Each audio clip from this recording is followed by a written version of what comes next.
dil məhbubu mənim vətənimdir, vətənimdir, vətənim.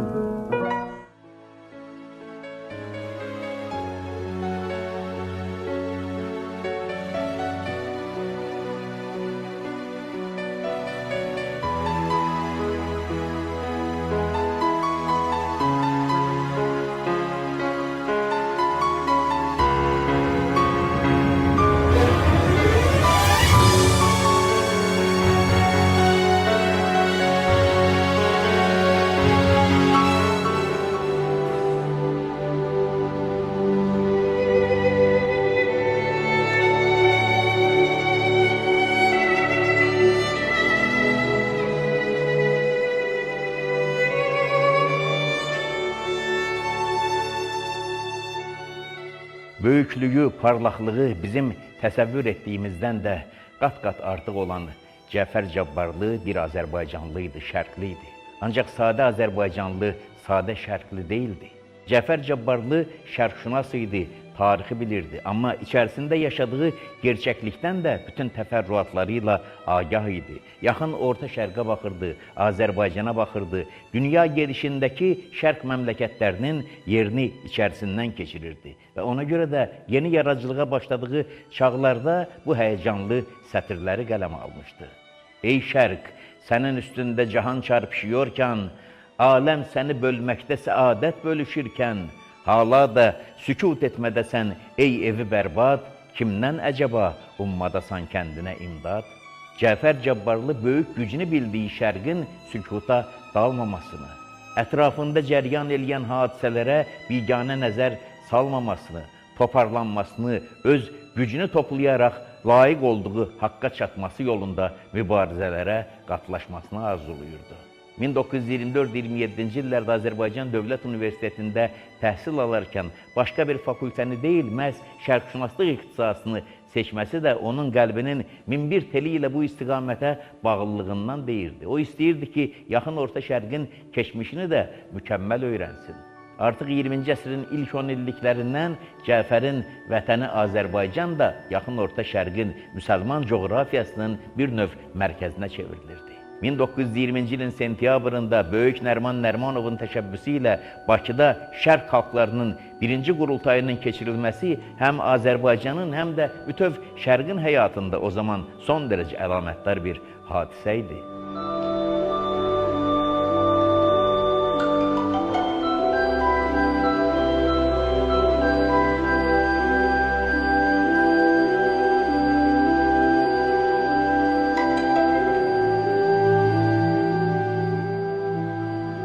Bunun üstündən az keçəcək şərqə və o şərqin bir tərkib hissəsi olan Azərbaycanın dünəninə artan maraqların bəhrəsi olaraq Azərbaycanı Tədqiq və Tətəbbüt Cəmiyyəti yaranacaq. Azərbaycanın Tədqiq və Tətəbbüt Cəmiyyətində o çağın məşhur şərqşünas alimləri toplaşmışdılar. Yalnız Azərbaycandan yox, Azərbaycana kənardan dəvət edilmiş alimlər də. Görkəmli şərqşünas alimlər də Azərbaycana ona görə dəvət edilmişdilər ki, başlanan yeni zaman içərisində Azərbaycanı yeni baxışla, təzə təfəkkürlə şərq kontekstində tədqiq eləsinlər. Azərbaycanda şərqi öyrənməyin yeni bir xətti başlansın. 1926-cı ildə Bakıda birinci Türkoloji qurultayın keçirilməsi də elə həmin dalğanın davamı idi. 1920-ci illərin başlanğıcında Azərbaycan artıq yaxın coğrafiyada şərqşünaslığın əsas mərkəzlərindən birinə çevrilirdi. 1919-cu ildə milli dövlətimizin, Azərbaycan Cümhuriyyətinin tarixdə qalacaq və bütün gələcəklər içərisində müsbət əks-sədasını hər bir Azərbaycanlının hiss edəcəyi fərəhli hadisə baş verdi. Azərbaycan Darülfünunu, Azərbaycan Universiteti yarandı.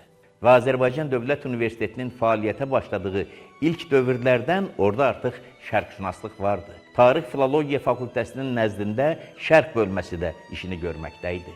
Ərəbcə də, farsca da tədris olunurdu. Lakin arzular böyük idi, bu tədrisi daha mükəmməl şəkildə qurmaq düşünülürdü.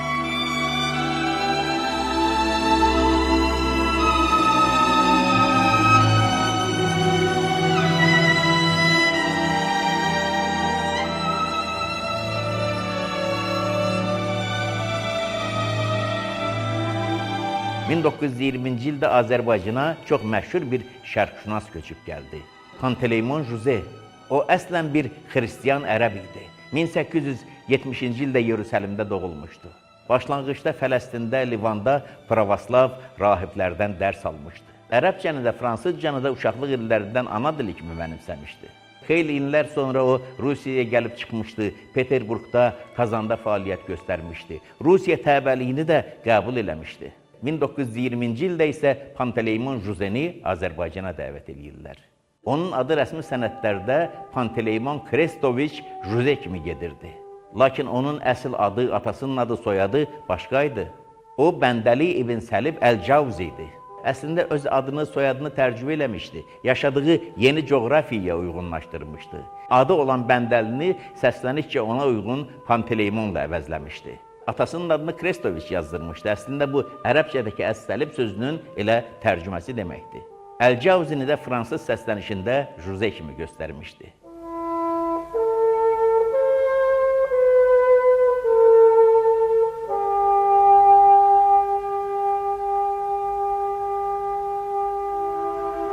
...1920-ci ildə artıq Panteleimon Juze Azərbaycan Darülfünununda, Azərbaycan Dövlət Universitetində Tarix Filologiya şöbəsinin şərq bölməsində çalışmaqdaydı.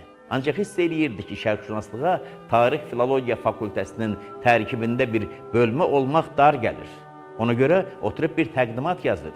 Elmi şəkildə əsaslandırır ki, Azərbaycan ali təhsil şəbəkəsində bugün şərqşünaslıq ayrıca bir səmt olmalıdır, fakültəyə çevrilməlidir.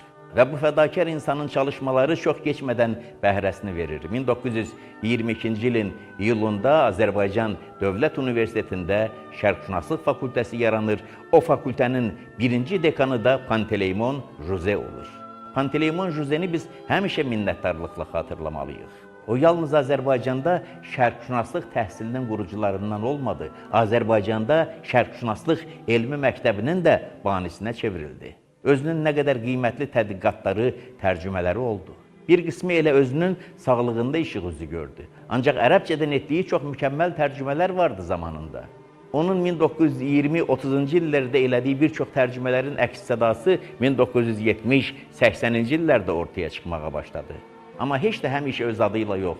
Başqa bir sıra məşhur alimlər də onun əsərlərini, tərcümələrini mənimsədilər, öz adlarından ortaya çıxartdılar. Ancaq tərcüməyi halıyla, keçdiyi yolla, mənəvi aləmi ilə, baxışları ilə yaxından tanış olandan sonra, onu bir insan kimi dərindən biləndən sonra, məndə belə qənaət yaranır ki, əgər Panteleimon Juze sağ olsaydı, görsəydi ki, onun etdiyi hansısa tərcümənin üstündə təqdim edilərkən başqa bir ad var, qətiyyən inciməzdi. Onun üçün mühüm olan şərqin dəyərli irsinin ortaya çıxarılmasıydı. Hələ cavan vaxtlarında magistr işini yazmışdı, doktorluq dissertasiyası müdafiə edirdi. Mütəzililərdən yazmışdı. Təbii ki, müzakirə edənlər də sadə adamlar deyildilər, mükəmməl mütəxəssislər idilər. Başlayırlar Juzeni tənqid eləməyə. Ona irad tuturlar ki, sən burada müəyyən mənada İslama tənqidi baxışı əks elətdirməmsən. O da tutarlı cavablar vermişdi, elmi əsaslar gətirmişdi ki, bu elmdir. Mən tarix necə varsa onu o cürə təqdim edirəm. Tarixə hansısa siyasi, dini, fərdi baxışlara görə dəyişə bilmərəm. Ömrünün axırınacan da bu əqidəsinə sadiq oldu. Əl-Kamil fit Tarixi İbn Ələsirin o məşhur əsərini Azərbaycanlılar tanıdılarsa, öz keçmişimizin bir qisminin o mənbədə əks olunduğundan agah oldularsa, yenə səbəbkar Panteleimon Juze idi. Cəfər Cabbarlının içərisində də şərqə, onun keçmişinə sevginin daha da alovlanmasının səbəbkarlarından birincisi də onun müəllimi olmuş Panteleimon Juze idi. Çox keçmədən onun Azərbaycan Dövlət Universitetində dekanı olduğu Şərqşünaslıq fakültəsi yalnız bir öyrədici məkan olmaq çərçivəsindən qırağa çıxdı. O fakültə yalnız Azərbaycanda şərqşünaslıq tədrisinin deyil, şərqşünaslıq elminin də mərkəzinə döndü. Bu da Panteleimon Juzenin Azərbaycan tədris və elm tarixindəki əvəzsiz xidmətlərindəndir. 1942-ci ildə Panteleimon Juze yaşlı bir insan idi. 1870-ci ildə anadan olmuşdu. 30 il oradan, 42 də buradan, 70-i keçmişdi artıq yaşı. Ancaq gecələrdən birində Panteleimon Juzenin yaşadığı mənzilin qarşısında NKVD-nin qara maşını dayanır. Aparırlar onu, aylarla dindirirlər, işgəncələrə, təhqirlərə məruz qoyurlar ki, sən cəsusluq eləyirsən. Casus kimdir? Buradan ora, oradan bura xəbər aparan adam. Panteleymon Cüzeyə yalnız o mənada casus demək olardı ki, o tarixin keçmişlərindən, neçə əsr uzaqlarından bugünə xəbərlər gətirirdi. Onu isə siyasi casusluqda Sovet İttifaqının, Sovet ideologiyasının əleyhinə işləməkdə suçlayırdılar. Yolunun başlanğıcındansa Panteleymon Cüze, Bəndəli Əl-Cavzi yalnız o işlərlə məşğul olmuşdu ki, onlar Sovetin meydana gəlməsindən əsrlər öncə baş vermişdilər. O, orta əsrlər əski tarix, əski mədəniyyət üzrə mütəxəssis idi. Nə qədər dindirsələr də, əziyyət versələr də, istintaq aparsalar da, nəhayətdə Panteleymon Cüzenin günahsızlığı ortaya çıxır, onu buraxırlar. Ancaq NKVD zirzəmilərində keçirdiyi həftələr, aylar onun səhhətini laqlatmışdı. Çox keçmədən elə 1942-ci ildə həyatdan gedir. O qiymətli insan elə bir şərəfli yol keçib, elə solmaz əsərlər yaradıb. Azərbaycan üçün şərqşünaslıq deyilən bir elm və tədris mərkəzi kimi elə inci bağışlayıb ki, onun adını bugün və bütün gələcəklər içərisində biz gərək həmişə minnətdarlıqla yad edək.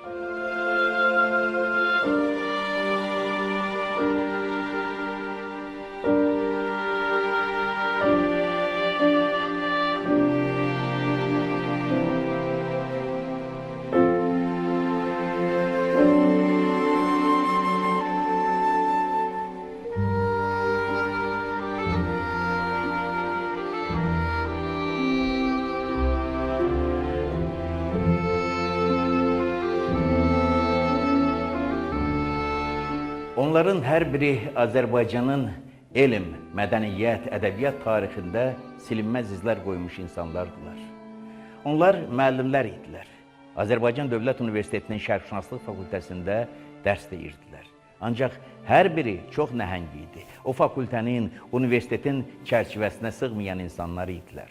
Ələsgər Məmmədov, Mübariz Əlizadə, Rəhim Sultanov, Yusif Ziya Şirvani, Əhməd Şəfai, bunlar sadə insanlar deyildilər. Hər biri hər şeydən əvvəl çox zəngin bioqrafiyaya malik insanlar idilər.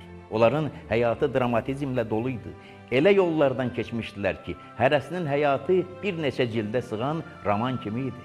Ancaq ömürlərindən keçmiş tufanlar, qasırğalar bu insanları büdrədə bilməmişdi, onların həvəsini azaltmamışdı. O insanlar elmə, mədəniyyətə, maarifə, xalqa xidməti son nəfəslərinə qədər həyatlarının başlıca mənası, ömür amalı saydılar.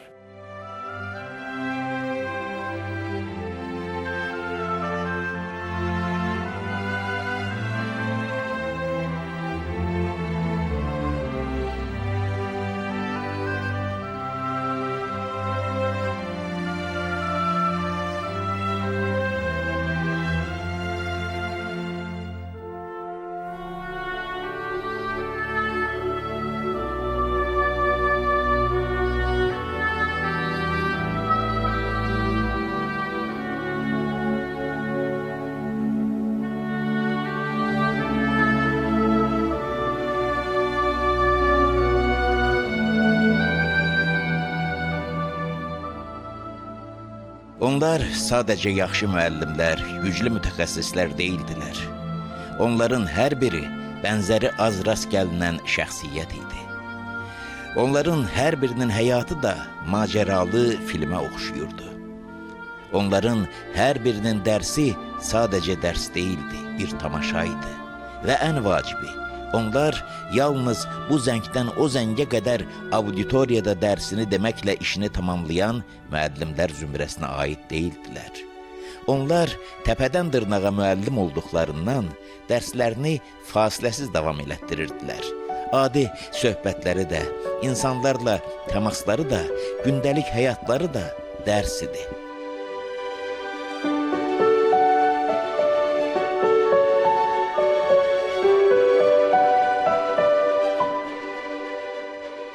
Onlar şərqşünas alimlər idilər və söz yox, indiki yaşlı nəsil yaxşı xatırlayır ki, 1960-70-ci illərdə Azərbaycanda şərqi bilməyə, onun böyük şəxsiyyətlərini tanımağa maraq da artmışdı.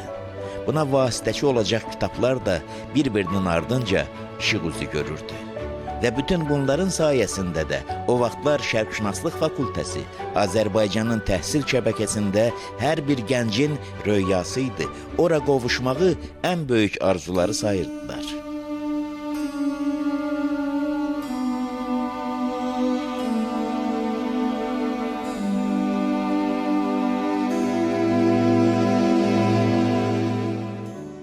Ələsgər Məmmədov, Rəhim Sultanov, Mübariz Əlizadə, Əhməd Şəfai o fakültənin əsas aparıcı müəllimləri və Şərqşünaslıq fakültəsində onların həmkarı olan yaşlı cavan müəllimlərin hamısı elə onlardan gələn həvəs və qaynarlıqla çalışırdılar.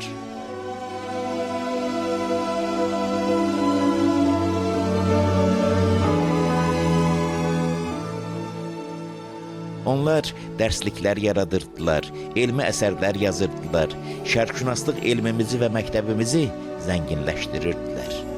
Ancaq eyni zamanda onlar həm də yaxşı tərcüməçilər idilər. Sadəcə də yaxşı yox, misilsiz tərcüməçilər. Əhməd Şəfai peşəkar hərbiçi olmuşdu. Polkovnik rütbəsinədək ucalmışdı. Ancaq ona tam layiq olduğu general rütbəsinə yetişməyə tale mane olmuşdu. Yolu dəyişmişdi və etirazçı polkovnik hərbi sahədən bir yolluq ayrılmış, mühacirət etmişdi. Həyatını Azərbaycanda davam etdirəs olmuşdu. Eyni hərbiçi intizami və zabitəsi ilə elmlə, tədrislə məşğul olmağa başlamışdı. Və Əhməd Şəfai Azərbaycan şərqşünaslığına töhfələr verən, bu məktəbi daha da yüksəldənlərdən oldu. Gördüyü daha bir qiymətli iş də bu idi ki, Sabirin Hop-Hop naməsini farsçaya çevirdi. Elə məharətlə ki, oxuyan zənn eləyər, sanki Mirzə Ələkbər bu şiirləri elə farsça qələmə alıbmış.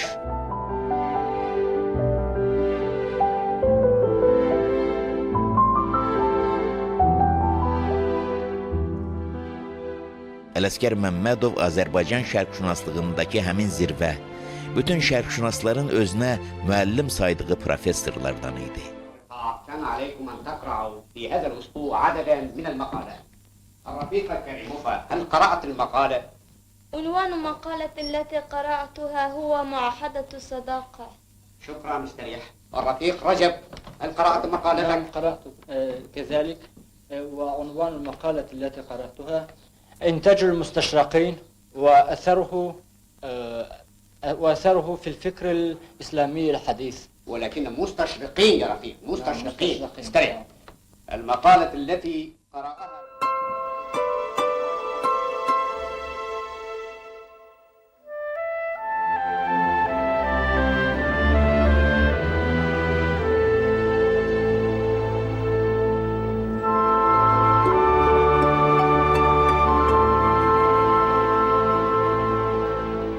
Uzaq 1937-1941-ci illərdə Bakıda Pedaqoji İnstitutun Xarici Dillər Fakültəsində Alman dili ixtisasına yiyələnmişdi.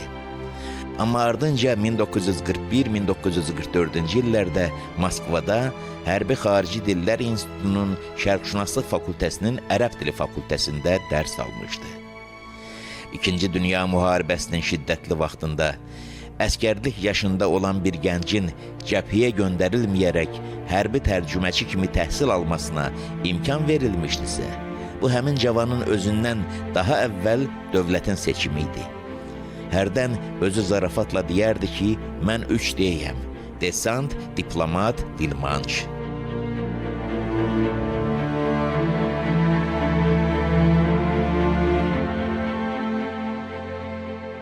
Ələsgər Məmmədovun məhz xüsusi seçimlə hərbi istiqamətli təhsilə cəlb edilməsinin bir sübutu da odur ki, 1946-cı ildə o, Nürnberg Beynəlxalq Hərbi Tribunalına cəlb edilmiş Alman dili tərcüməçilərindən biri idi.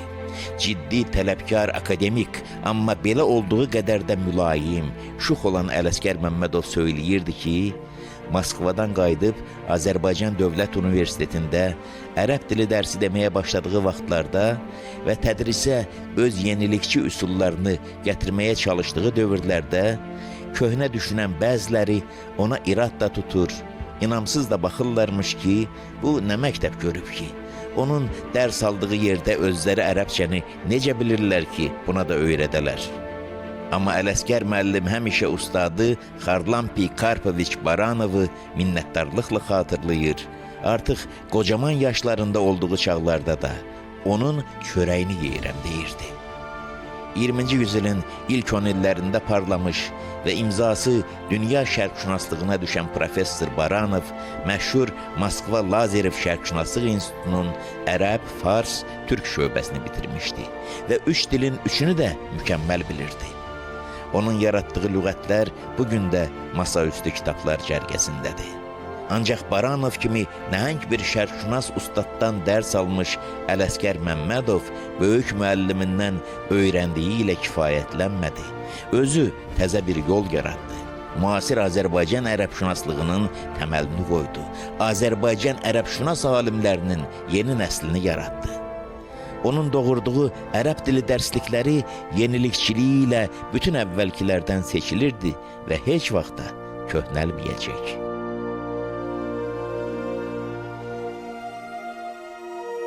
Onun dediyi dərslər mükəmməl biliklə artistizmin vəhdəti idi. O dərslərdə yorulmaq mümkünsüz idi. O dərslərdən bilik almadan ayrılmaq olmazdı. Öyrənənin səviyyəsindən asılı olmayaraq, hansısa tələbə Ələsgər müəllimin qarşısında dayanmışdısa, 45 dəqiqə, bir qoşa saat sonra həmin sinif otağından mütləq nəsə öyrənərək çıxacaqdı. Axı, bu Ələsgər müəllim idi. Şərqşünaslıq fakültəsində tələbə idik. Ələsgər Məmmədov hər gün ünsiyyətdə olduğumuz insanlardan biri idi. Ona görə zahirən hansısa əlamətləri ilə xüsusən seçilməyən bu insanı elə sıradan olan bir kəs kimi də qəbul eləmək mümkün idi. Amma əsla belə deyildi. Tələbəlik illərində Mirzə Fətəli kitabxanasında əlimə Nürnberg prosesindəki gedişatı əks elətdirən rusca kitablar düşmüşdü. Oxuyurdum onları. Və stenoqrafik hesabatların içərisində A. Mamedov kimi göstərilən bir tərcüməçi adına rast gəldim. Dərhal məndə maraq yarandı ki, yəqin bu Azərbaycanlıdır, görəsən sağdırmı, yaşayırmı? Elə bir-iki nəfərdən soruşan kimi məlum oldu ki, bu A. Mamedov deyilən əslində Ələsgər Məmmədovdur. Əlbəttə sevindim ki, bir Azərbaycanlı belə bir mötəbər məqamda təmsil olunurmuş və bir də daha çox ona görə sevinirdim ki, o dövrdə və ondan sonraki hətta bir neçə 10 il ərzində də Azərbaycandan olan farscadan, ərəbcədən, ümumiyyətlə şərq dillərindən mükəmməl tərcüməçilər vardı. Ancaq ingilis dilindən, fransızcadan, almancadan, Avropa dillərindən ruscaya, ruscadan Avropa dillərinə tərcümə edən məşhur bir Azərbaycanlını mən tanımırdım. Ancaq görün Ələsgər Məmmədov hansı səviyyənin sahibi imiş ki, onu Nürnberg prosesi kimi bir yerə dəvət ediblərmiş. Ancaq həmin o stenoqrafik hesabatları oxuyanda bəzi uyğunsuzluqlara da rast gəldim. Yenə tərcüməçi olaraq A. Mamedov göstərilirdi. Ancaq baxırdım, görürdüm ki, eyni anda bir başqa yerdə də paralel həmin saatda tərcümə gedib, orada da tərcüməçi A. Mamedovdur. Bu necə ola bilər ki, bir adam həm orada olsun, həm burada tərcümə eləsin? Mənim üçün bir müəmmaya çevrilən bu sualın cavabını o vaxt hələ tələbə ikən Ələsgər müəllimin özündən soruşdum. Dedi, bəli, tamamilə doğrudur. O vaxt Nürnberg prosesində Azərbaycandan olan 2 nəfər Məmmədov soyadlı tərcüməçi vardı. Sən demə, bunlardan biri Ələsgər Məmmədov imiş, digəri Ənvər Məmmədov. Ənvər Məmmədov sonralar SSR televiziyasının rəhbərlərindən birinə çevrildi və Sovet televiziyasının 1960-70-ci illərdə həyatında baş verən əksər böyük parlaq yeniliklərin müəllifi məhz həmin Ənvər Məmmədov idi. SSR televiziyasının aparıcı əməkdaşları da etiraf edirdilər ki, bu televiziya Ənvər Məmmədovun çiyinlərində gedir. Əlbəttə, belə Azərbaycanlılarla biz həmişə iftixar duymalıyıq. Ələsgər Məmmədov Azərbaycanın yeni, güclü ərəbşünaslar nəslini yetişdirdi. Həm də məqsəd ondan ibarət deyildi ki, bunlar yalnız ərəb dilçiliyi ilə məşğul olsunlar. O yaxşı xəbərdar idi ki, bizim ərəb dilində yaranmış zəngindən zəngin sərvətimiz var. Tarixi sərvətlər, mədəni sərvətlər, ədəbi sərvətlər. Bunları üzə çıxarmaq, tərcümə eləmək, bugünə çatdırmaq, gələcək nəsillərə ötürmək bir vəzifədir. Ancaq bu işi görən kifayət qədər yaxşı mütəxəssislər olmamışdılar. Kitaba bağlılıq, qələmə bağlılıq, axtarıcılığa aludəlik axıracan Ələsgər Məmmədovla oldu. Bunu mənə qızı söyləyib, Ələsgər Məmmədovun həyatının axır parçasıymış, xəstəxanadaymış. Ömrünün başlıca bəhrələrindən olan ərəb dili dərsliyini yeni redaksiyada çapa hazırlayırmış. Artıq korrekturalar ortadaymış. Qızı deyir, həkimlər qadağan eləmişdilər ki, çox işləməsin. Ancaq Ələsgər müəllimi fikrindən döndərmək mi olardı? Tələb edirmiş ki, korrekturaları gətirsinlər. Müayinələr, iynələr, dərmanlar arasındakı fasilələrdə həmin o qalaq-qalaq kağızları, korrekturaları götürüb qoyurmuş dizinin üstünə, düzəlişlərini, təsdiqlərini aparırmış. Unudulmaz Ələsgər müəllim o kitabı özü görmədi. Ancaq onun həyatdan keçməsindən ötən 10 illər ərzində sıra-sıra kitablar çıxıb. Ərəb dilçiliyinə aid, ərəb tarixinə aid, Azərbaycanın ərəb dilli irsi barədə.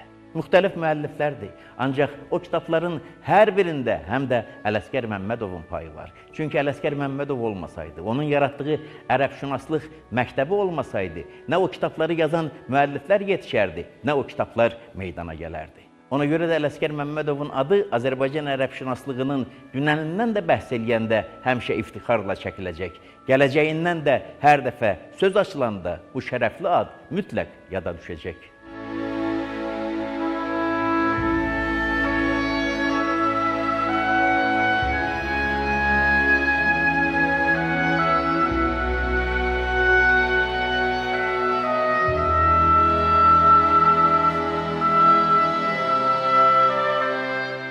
O mənim ən sevimli müəllimlərimdən biri olub. Yalnız mənim yox ki, Şərqşünaslıq fakültəsində kim ki Rəhim Sultanovdan dərs alıb, ömrünün axırınacan o böyük insanı unutmayacaq. O müdrik, o mülayim, o qayğıkeş insan hər bir tələbəsinə öz doğma övladı kimi baxırdı. Rəhim Sultanov Azərbaycan Dövlət Universiteti Şərqşünaslıq fakültəsinin başlıca dayaqlarından idi.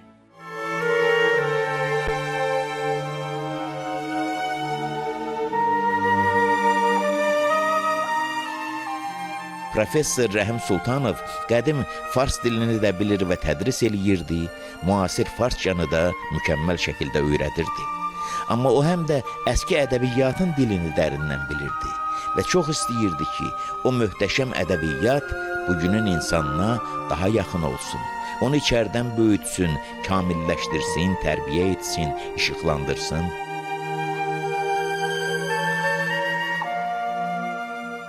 Rəhim Sultanov əslən Ərdəbildən idi. Bunu da özü nağıl edirdi ki, nə mən, nə qardaşlarım heç vaxt düşünməzdik ki, taleyimiz belə dəyişəcək. Hamımız elmlə bağlanacaq. Həqiqətən də hər ikisi şərqşünaslıqda böyük şöhrət tapacaq Rəhim və Məmmədağa Sultanovların hər biri həyatı Bakıda davam etdirməyə başlayandan sonra ayrı istiqamətdə irəliləyirdilər. Məmmədağa Sultanov neft mədənlərində çalışırdı, Rəhim kimyaçı idi. Ancaq vaxt onları elmə, tədrisə, şərqşünaslığın cazibəli aləminə doğru çəkdi. Rəhim Sultanov cavan çağlarından ömrünün sonuna dək Şərqşünaslıq fakültəsində buranın dayaqlarından sayılan kafedranın müdiri oldu. O da böyük dəstə yeni alimlər nəslinin yetişdiricisine çevrildi.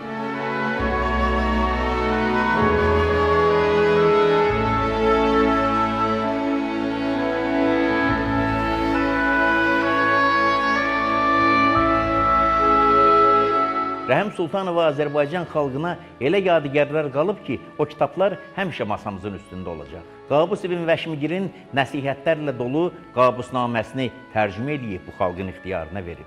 Hikmətli hekayətlər toplusu 1000 ildən artıq bir müddətdə Hindistandan Mavərənnəhrə, Orta Asiyaya qədər, Orta Asiyadan Qafqazlara, Qafqazlardan İrana, Əfqanistanacan əl-əl gəzmiş, sevilmiş Kəlilə və Dimnə, Əbdürrəhman Caminin Baharistanını çevirib. Nəsirəddin Tusinin Əxlaq-ı Nasirisini tərcümə edib. Nizamülmülkün siyasətnaməsini gözəl bir Azərbaycancada xalqa çatdırıb. Daha mən onun ilk işi Sədi Şirazinin Gülüstanının tərcüməsini demirəm.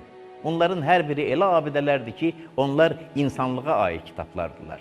Nə qədər insan var, bu cür kitablara ehtiyac duyacaq.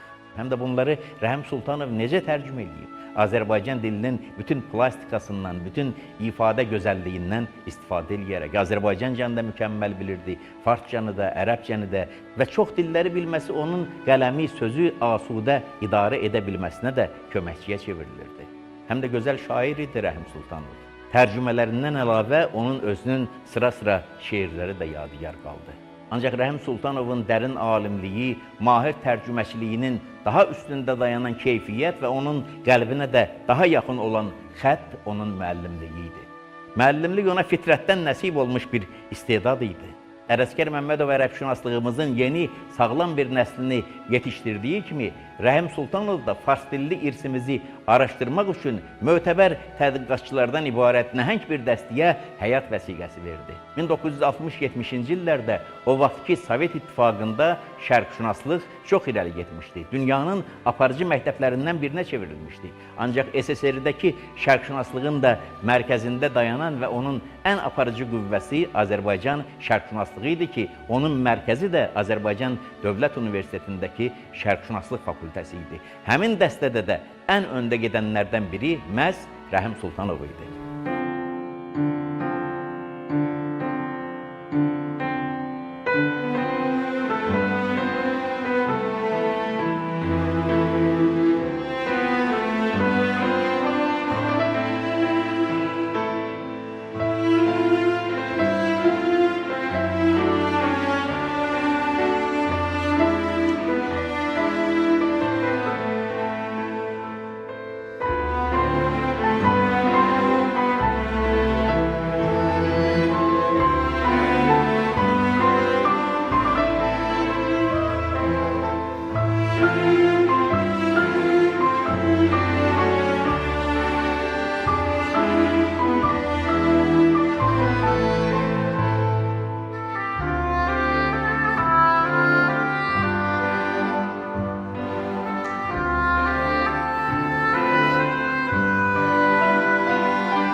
O üçlük bir orduya bərabər idi. Ələsgər Məmmədov, Rəhim Sultanov, Mübariz Əlizadə. Onları Azərbaycandan çox-çox kənarlarda, şərqşünaslıq aləmində tanıyırdılar, etiraf edirdilər, onları böyük alim kimi çox yüksək qiymətləndirirdilər. Mübariz Əlizadə həm İran ədəbiyyatının, həm də bütövlükdə fars dilli ədəbiyyatın ən təkrarsız mütəxəssislərindən və kamil bilicilərindən idi. Ancaq bundan daha vacib onun bir keyfiyyəti vardı. O misilsiz mütərcim idi. 12-ci yüzildə Dahi Nizami qəsidələrindən birində yazırdı ki, elmi əsərləri tərcümə eləmək məqbuldur. Çünki elmi əsərdə mətləb hansı dilə tərcümə olunsa, elə o dilə də keçir. Ancaq şeirdə belə deyil. Şeirdə məzmundan əlavə həmin mənanı tamamlayan zahiri gözəllik də var. Heç bir mütərcim o zahiri gözəlliyi zədələmədən başqa bir dil libasına geyindirə bilməz. Ona görə Nizami tövsiyə eləyirdi ki, həmin qəsidəsində elmi əsərlər tərcümə olunsun, ancaq şeirə toxunulmasın. Şeir tərcümədən daha yüksəkdə dayanan bir dəyərdir. Səbəbsiz deyil ki, orta əsrlərdəki bir çox tərcümə abidələrində elə müəllif olaraq üstündə həmin o tərcüməçinin adı gedir. Çünki tərcüməçi o dildən götürdüyü mənanı artıq özü olaraq ifadə eləyib. Mübariz Əlizadənin tərcüməçiliyi isə bir möcüzə idi.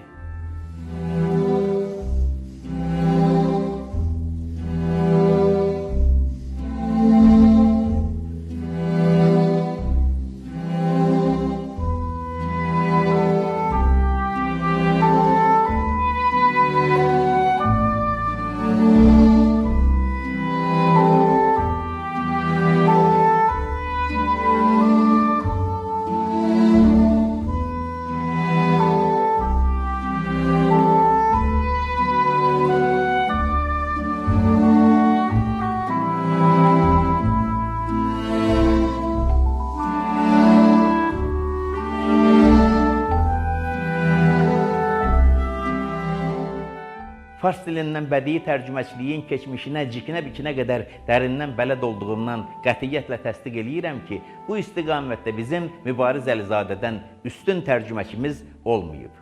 Əlbəttə arzuluyuruq ki, gələcəkdə olsun. Ancaq Mübariz Əlizadə kimi 70 ildən artıq bir müddətdə ilk uşaqlıq illərindən ömrünün sonunacən klassik fars dilli ədəbiyyatla təmasda olmadan, onu içərisindən keçirmədən, həm də Allahın verdiyi istedadla yaxşı bir şair olmadan bu zirvəyə çatmaq mümkünsüz qədər müşküldür.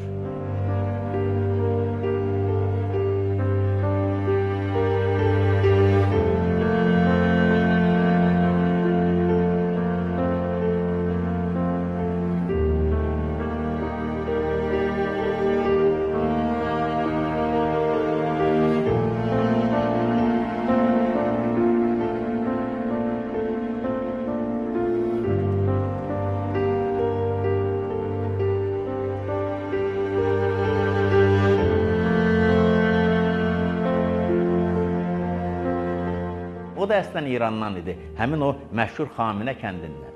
Uşaqkən həyatın sıxıntıları onu ata-baba yurdundan didərgin salmışdı.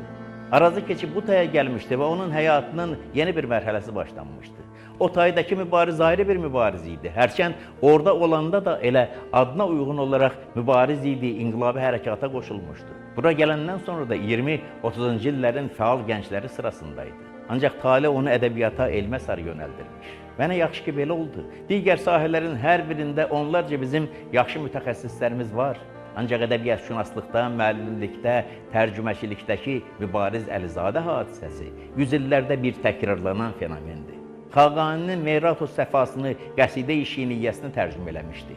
Mənim könlüm müəllimdir, dizim üstü dəbistanı, o şagirdəm ki, öyrəndim sükut ilə əlifbanı. Sanki Xaqani özü Azərbaycan dilində yazıb. Füzulinin farsça divanını Azərbaycan dilinə tərcümə edib. Oxuyursan, elə təsəvvür yaranır ki, Füzuli heç bunları farsça yazmayıb, elə əvvəldən ana dilində qələm alıb.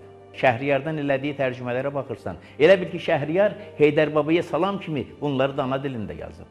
Əbülqasım Firdovsinin 60 min beytlik o əsərini, şahnaməsini əvvəldən sonacan Azərbaycan dilinə tərcümə elədi. Həm də o məsnəvə mürəkkəb bir vəzindədir, mütəqarib. Mütəqaribi Azərbaycan dilində vermək son dərəcə çətindir. Belə bir ağır işin öhdəsindən gəlsə, elə Mübariz gələ bilərdi. Onun klassik fars dilli Azərbaycan ədəbiyyatından elədiyi tərcümələrin hər biri solmaz incilərdir. 40-cı illərdə Nizaminin Xəmsəsi Azərbaycan dilinə tərcümə eləyib. Tərcüməçilərin hamısı böyük şairlərdir. Səməd Vurğun da, Rəsul Rıza da, Süleyman Rüstəm də, Abdullah Şaiq də, Mir Mehdi Seyidzadə də, hamısı böyük şairlərdir. Ancaq fars dilli ədəbiyyatdan mütərcim olaraq Mübarizin əvəzi yoxdur.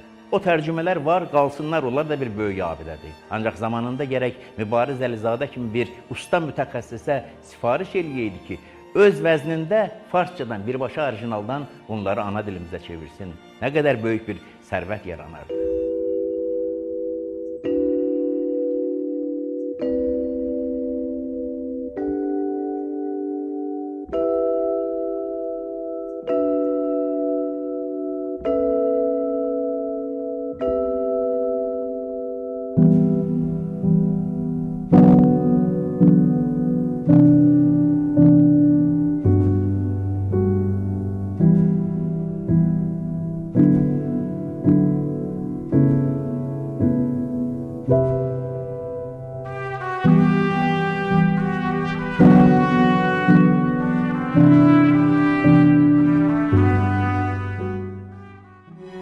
1930-cu illərdə o İrəvandaydı.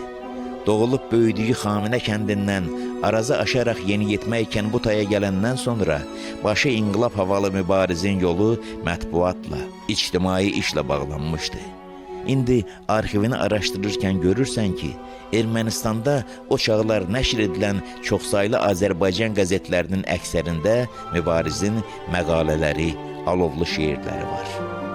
Artıq ixtiyar çağlarında Professor Mübariz Əlizadə etiraf eləyirdi ki, neçə parlaq cavan şairin siyasi repressiyalar qurbanına çevrildiyini görəndən sonra mən şairliyi bir kənara qoyub elmə, tədrisə keçdim.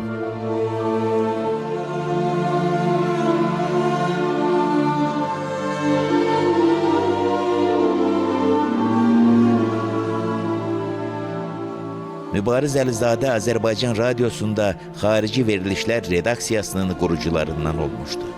Azərbaycan Dövlət Universitetində illərcə Şərqşünaslıq fakültəsinə dekanlıq etmişdi. Ancaq şairliyindən də bir yolluq ayrılmamışdı.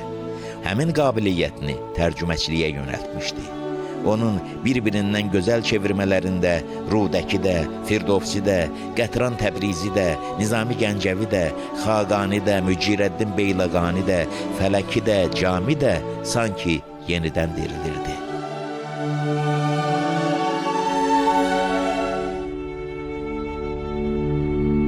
Ancaq o qüdrətli üçlüyün Ələsgər Məmmədovun da, Rəhim Sultanovun da, Mübariz Əlizadənin də elm aləmində nə qədər hünərləri vardısa da, tərcüməçilikdə nə qədər böyük işlər görmüşdülərsə də, özləri həmişə özlərini müəllim olaraq ucada tuturdular. Onlar üçün müəllimlik həyatlarının mənası idi. Mən cavan bir insan dissertasiyamı müdafiə eləyirdim. Həmin müdafiədəki müzakirələrdə Mübariz Əlizadə də çıxış elədi. Dedi, bəzən bizə irad tuturlar ki, niyə sizin kitablarınız azdır? Hərçənd kitabları heç az da değildi. Ancaq onun 10 kitabı vardısa 20 ola bilərdi, 30 kitabı vardısa 100 ola bilərdi. Dedi, bizim kitablarımız ona görə azdır ki, biz həm də ömrümüzü həsr eləmişik tələbələri yetişdirməyə.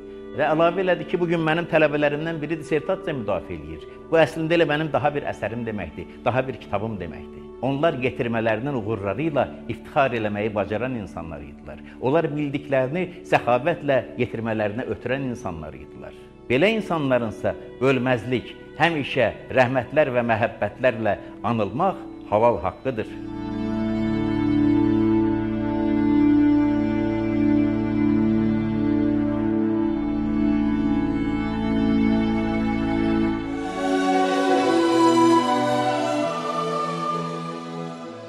İllərcə Şərqşünaslıq fakültəsinə rəhbərlik etmiş professor Həsən Mahmudov bir dəfə söylədi ki, indi burada dərs deyən müəllimlərin demək olar ki, hamısı həm də elmlə məşğuldur. Dilin, ayrı-ayrı ədəbi abidələrin, şəxsiyyətlərin tarixini araşdıran əsərlər üzərində işləyirlər. Ancaq onların özləri hamısı birlikdə şanlı tarixdirlər. Gün gələcək, bu tarixin özünü də iftixarla öyrənəcəklər. Məgər düz demirdimi?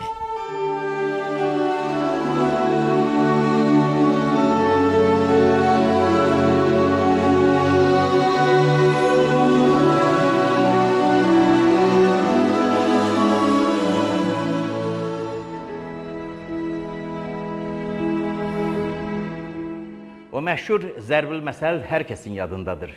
İşıq şərqdən gəlir.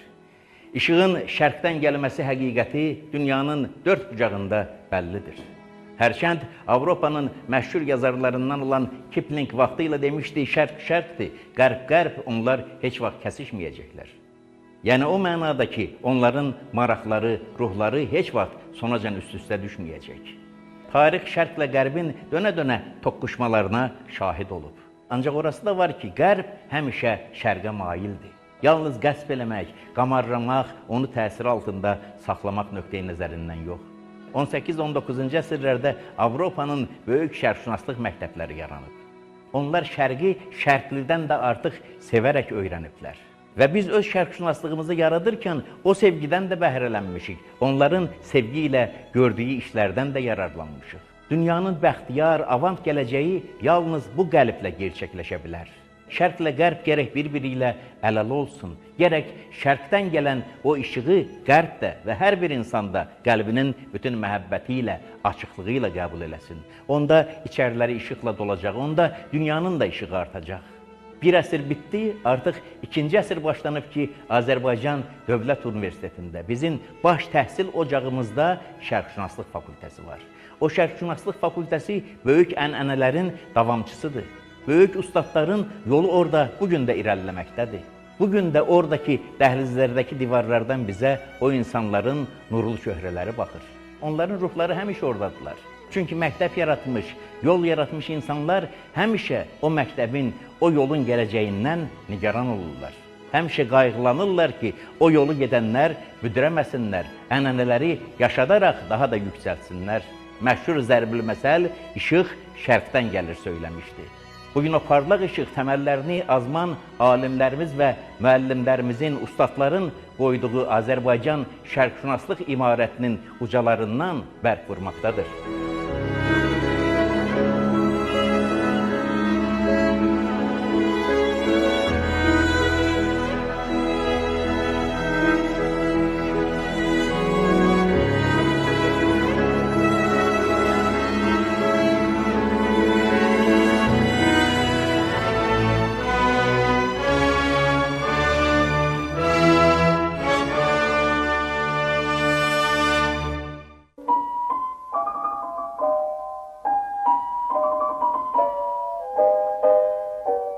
Vətənimdir, vətənimdir, vətənimdir, vətənim. Vətənimdir, vətənimdir, vətənimdir, vətənim.